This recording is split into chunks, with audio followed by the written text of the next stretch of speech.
Hi, I'm Joel Peterson from Ravenswood Winery. I'm the founder and winemaker. What do you think needs to be done to get Zinfandel kind of recognised and regarded on the on the world stage as a world-class wine?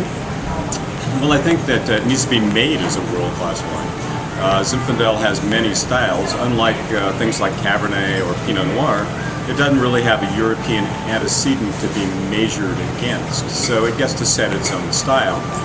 Unfortunately, what that's meant is that there have been a lot of styles that have been made.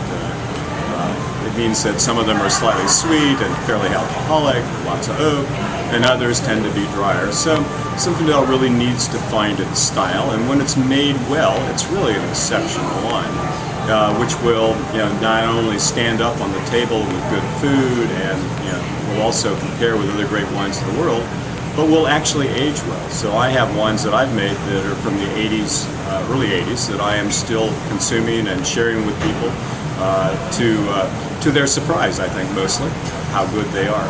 I've also tasted very old wines. So Zinfandel needs to prove itself in that kind of arena. And the wines have to be to people's taste as well. So do you think Zinfandel is actually built for age? Because there's been a lot of discussion that it should really be drunk early and that kind of falls off after about 10 years, but do you disagree? Well, I think you could make the same argument for Bordeaux. I think I could show you a tasting of Bordeaux where Bordeaux hasn't held up at all well. But I could also show you a tasting of Bordeaux where Bordeaux was absolutely spectacular. You could taste wines going back to 1929. Same is true of Zinfandel. Yes, many Zinfandels were never made to age or develop or change with time.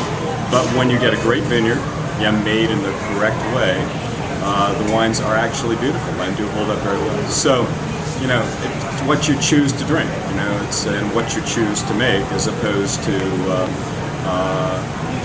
a blanket statement about Zinfandel aging or not aging. So what kind of characteristics they take on with age? I'd say that if you had a really good old Zinfandel, it would kind of taste to you like a cross between an old Rhone and an old Northern Italian wine, say a Bordeaux. It has that kind of autumnal quality about it, but it also has this kind of richness and depth of fruit, and kind of a that tea roses when it gets really old, but also this really wonderful overriding perfume. How did you feel when you were bought by Constellation?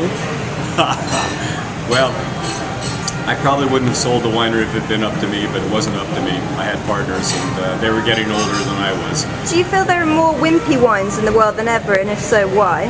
I think that wimpy wines tend to be made by winemakers who've lost their center, who make a beverage as opposed to making wine that comes from a place that has the character of that place, and that is important to them, that tastes the way they want it to taste in their own heart.